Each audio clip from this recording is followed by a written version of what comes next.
Karir melejit Ferdy Sambo di era Kapolri Tito Karnavian dan Idam Aziz. Kalau melihat seseorang naik begitu cepat, pada tahun 2015 itu masih Wadir Krim itu masih AKBP 2 tahun lah.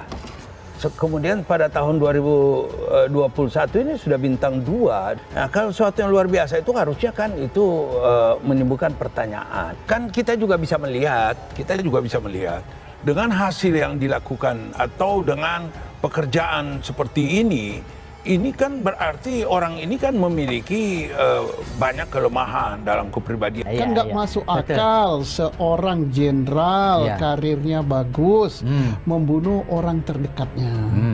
Kemudian dengan cara yang keji ditembak. Nah, ini kan nggak masuk akal. Orang seperti ini ada kelainan jiwa dan sebagainya, masa bisa menjadi pimpinan tertinggi, polisinya polisi itu nggak bisa diterima oleh akal sehat. Propam itu dalam pemahaman saya harusnya dia yang memang dipimpin oleh perwira yang experience ya.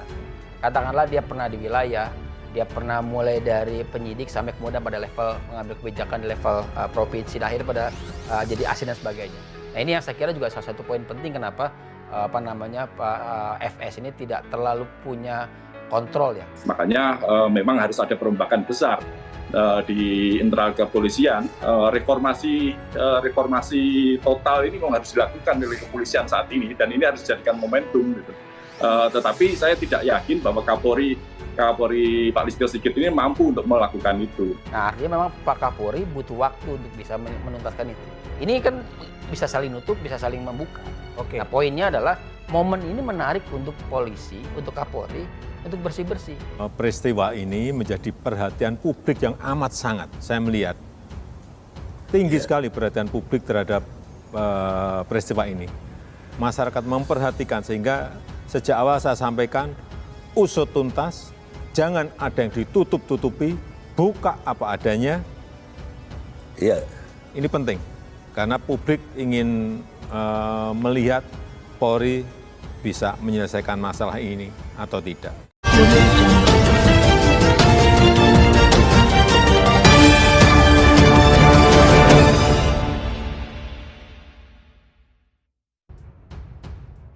Karir melejit Ferdy Sambo di era Kapolri Tito Karnavian dan Idam Aziz. Karir Ferdy Sambo di kepolisian tercatat melejit di era kepemimpinan Kapolri Jenderal Tito Karnavian dan Jenderal Idam Aziz. Sampai-sampai dia menjadi polisi termuda yang menjabat Kepala Divisi Propam dengan pangkat Inspektur Jenderal Polisi. Pria kelahiran Baru, Sulawesi Selatan pada 9 Februari 1973 itu mengikuti jejak sang ayah untuk ikut berkarir di kepolisian. Ia menempuh pendidikan di Akademi Kepolisian dan lulus pada tahun 1994.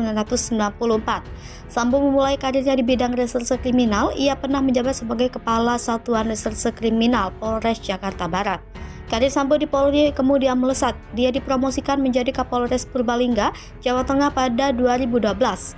Setahun kemudian, ia kemudian dipilih sebagai Kapolres Brebes.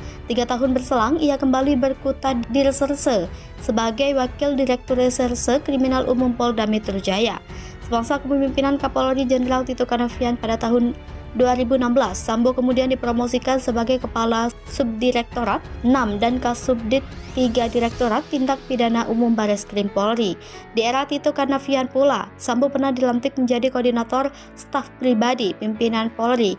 Diketahui Spripim, Polri bertugas membantu Kapolri atau Wakapolri dalam melaksanakan tugas-tugas khusus dan kedinasan. Pada tahun 2019, Sambo dipercaya mengisi jabatan struktural dalam Satuan Tugas Khusus Merah Putih yang baru dibentuk oleh Tito.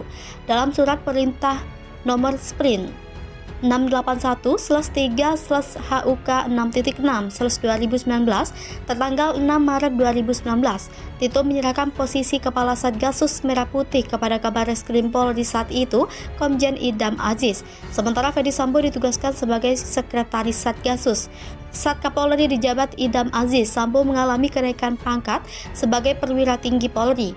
Ia dipercaya untuk mengisi jabatan sebagai Direktur Tindak Pidana Umum Bareskrim Polri dengan pangkat Brigadir Jenderal. Pada tahun yang sama pula, Idam melantik Sambo untuk mengisi posisi Ketua Satgasus Merah Putih lewat Sprint 5/6/HUK 6.6/2020. Setahun berselang di usianya yang baru 47 tahun, Idam kembali memberikan promosi kepada Sambo. Ia diangkat sebagai Inspektur Jenderal dengan jabatan Kadif Propam Polri. Posisi Sambo sebagai Kasat Gasus Merah Putih kemudian kembali diperpanjang hingga akhir 2022.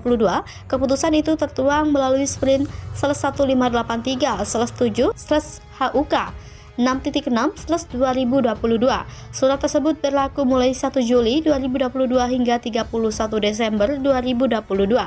Kini nasib Ferdy Sambo berada di ujung tanduk usai banding atas sanksi pemecatan yang diajukan ditolak Komisi Kode Etik oleh Polri. Mabes Polri menyatakan sudah tidak ada lagi upaya hukum yang bisa ditempuh untuk menghindari sanksi pemecatan akibat keterlibatannya di kasus pembunuhan Brigadir J. Keputusan KKEP itu bersifat final dan mengikat. Ferdy Sambo ancam bongkar dosa oknum pejabat Polri kalau penjarakan Putri Candrawati. Kamu tahan saya tapi istri saya jangan coba-coba. Pegang banyak rahasia Ferdy Sambo. Ngancam-ngancam Polri, ya sudahlah kamu tahan saya tapi istri saya jangan coba-coba. Aktivis sekaligus kerabat Brigadir Yosua Huta Barat, Irma Huta Barat, kembali menyoroti langkah pihak kepolisian yang tidak menahan istri Ferdy Sambo, Putri Candrawati, dalam kasus pembunuhan Brigadir J. Irma menduga ada yang tak beres di tubuh Polri sehingga mereka memilih untuk tidak menahan Putri, kendati ibu 4 anak itu sudah ditersangkakan dalam dugaan kasus pembunuhan berencana itu. Menurutnya, Ferdy Sambo sukses menyandera orang-orang penting di Polri yang bermasalah sehingga dia bisa saja menebar ancaman bakal membeberkan dosa-dosa mereka kalau sampai menjebloskan istrinya ke penjara. Di sini, kata Irma, Sambo memegang kartu taruf sejumlah pejabat Polri sebab sebagai ex-Kadif Propam, dirinya jelas banyak mengetahui hal-hal yang tak beres dalam institusi Bayangkara itu. Dengan memegang rahasia sejumlah pejabat Polri, lanjut Irma, Ferdy Sambo jelas masih punya pengaruh besar di Polri walau dirinya kini telah dipecat dari institusi tersebut.